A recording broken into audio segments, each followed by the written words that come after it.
Andrade reportedly requesting his release. Not even reportedly, he outright confirmed it on Twitter this morning, saying, yes, the rumors are true. Thank you for all your support, blah, blah, blah. He repeated it in Spanish in that same tweet.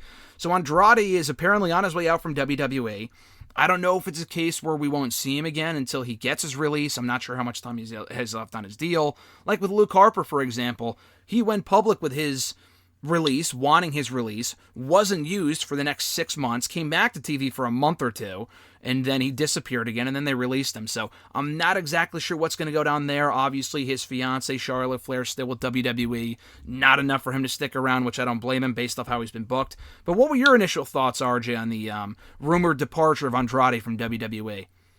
I'm not shocked. I mean, this guy has a ton of potential. I think we were saying years ago, especially after that NXT TakeOver Philly match with Johnny Gargano. I feel like he should have been the next breakout Hispanic star, and just, I don't know, and him, I mean, Angel Garza has the potential. I feel like they haven't really used him to his capabilities. I mean, Humberto Carrillo, they don't even show on TV anymore. They still have Rey Mysterio. I guess that's who they're still pushing, but I don't know. I feel like Andrade is just like, he's just I would say he's just seems like he's just could be a much better Del Rio, who they pushed for so long. So I'm not sure his English isn't the greatest, but I mean, you can work around that stuff. That's really what their issue is. I mean, he's such a good wrestler that they could just put a mouthpiece on him. Like they had Zelina too. That's the worst part. So they had Zelina. They were a money team, and then I don't know, like they were kind of pushing him a little bit, and then they take it back. Then they push him a little bit, and then take it back. Mm-hmm.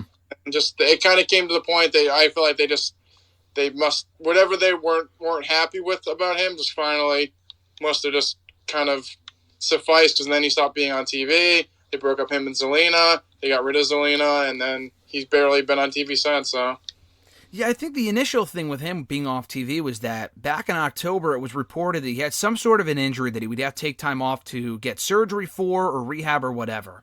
And at the time, it was reported to be a month. So even if it was like 2 or 3 months, that was still 5 months ago. So I'm sure he's cleared to compete by now. He's totally fine to come back. Apparently, he has been backstage at Raw at the tapings, at least recently. I'm not sure how far back he's been backstage at Raw, but he's been good to go for a while now, I would assume. And the weird thing was that even when he was on the show, literally the night of the draft, I think was the last match we saw him have against Angel Garza. It was a quick squash, a nothing match, unfortunately. They gave it away on Raw. Garza won within minutes. We haven't really seen much of Garza on Raw a lot lately either.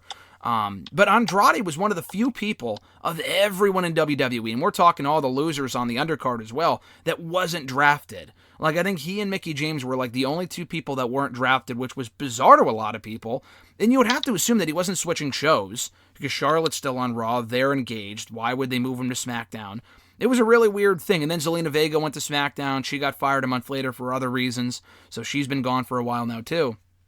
But even then, I think you kind of got the sense that they have no plans for this guy. That Garza tag team only really came about because, again, they had no plans for Andrade. And they had potential to be a great tag team. He had potential to be a breakout single star.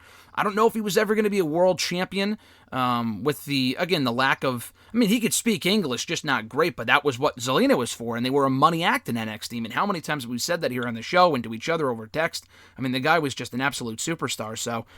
again, like you said, not entirely surprised because we haven't seen him on TV in a while. Kind of along the same lines of Aleister Black. We haven't seen him since October either.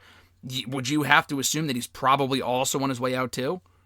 Yeah, it seems like that's the case for Aleister Black as well. At least the issue with not even an issue with him. I just feel like at least with Andrade, like he kind of got a fair, not, I don't know if say fair shake, but like he's had a decent run.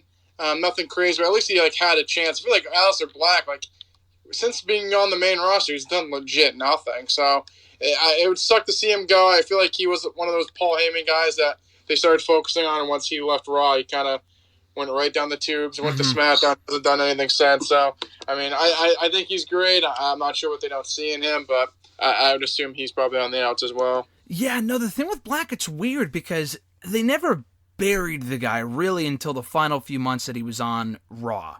Like, he's been in the main roster now for over 2 years. He and Ricochet were brought up at the exact same time, right before WrestleMania 35. And he went undefeated for over a year. I think a lot of people forget about that, but he racked up wins against Rollins and Styles and many other people, Cesaro, and had some really, really good matches in the process. But he never really had that one breakout feud. He beat Bobby Lashley, the current WWE champion, at WrestleMania last year, and that was a nothing match. They announced it like days before the show because of COVID stuff. They never really did with him after. They never really did anything with him after that, and it was exactly for the reason that you just mentioned, that I think Paul Heyman was really, really high on him. And then once Paul Heyman was taken out of creative, they did nothing with the guy. They tried turning him heel. That fell flat. The Owens feud fell flat. The matches were good. I think his final match to date was against Owens on Raw, that no DQ match, which was awesome. But they haven't done jack shit with this guy since. They actually drafted him to SmackDown, and he has yet to appear on the show. So, again, I would assume that he's also probably sitting out his contract. But again, how much time do these guys have? Like, how long will they be sitting in the back until they're free and clear to go wherever they want? Let's assume that's in 2021, and they can go elsewhere, and they do leave. Black's wife was fired for kind of some dumb reasons. I mean, that's arguable, I guess, but I thought it was a little unjustified back in November. So she's obviously not coming back. I would see him having more of a reason to leave than Andrade, but they're probably both on their way out. If they are free and clear of their contracts, RJ, by the end of 2021, where do they go? I mean, obviously the easy answer is AEW, but you don't want every former WWE guy going to WWE or going to AEW. We already have Christian there, Big Show. I mean, the list goes on and on. Not their entire roster is ex-WWE guys, but you don't want a reputation for taking in every ex-WWE superstar. And I don't think they will, but I do think you can make an exception for a guy like an Andrade or a Black, given how high their ceilings are for success in any promotion they wind up in. Yeah, I mean, it's just one of those things. I would like to see them there, but I also don't want to, just like you said, just be like WWE X guys there. I mean, I guess they could. The thing is, the real issue is there's just such a high and such a low. It's like it's either WWE or AEW, or then you're kind of just like, I mean, Ring of Honor is like nice, but it's just like another peak down. Like maybe MLW. I mean, I would say it's another probably step down for guys like that. But I mean, maybe just trying to revitalize your career a little bit, get that off-TV stench that you had from WWE not being on TV at all, kind of revitalize it. Kind of like what Drew did. I mean, Drew did go to Impact, but he did kind of tour the indies a little bit, and then he kind of revitalized his career in TNA and came back to WWE. So, I mean, something like that, I probably wouldn't say go right to AEW, just because I feel like there's so many guys there that they don't use, and now what are they going to do with these guys now? Yeah, that's the problem. I mean, they have used some guys well, some other guys not so much. I mean, you look at Miro as a prime example of a person who had a lot of potential. Again, would he have ever been WWE champion? Probably not, but he was another guy that when he got cut in April, how can you let this guy slip through your fingers? And that was because they fired him. He was probably on his way out anyway, but they legit released him. Like, these people, they're just hoarding onto.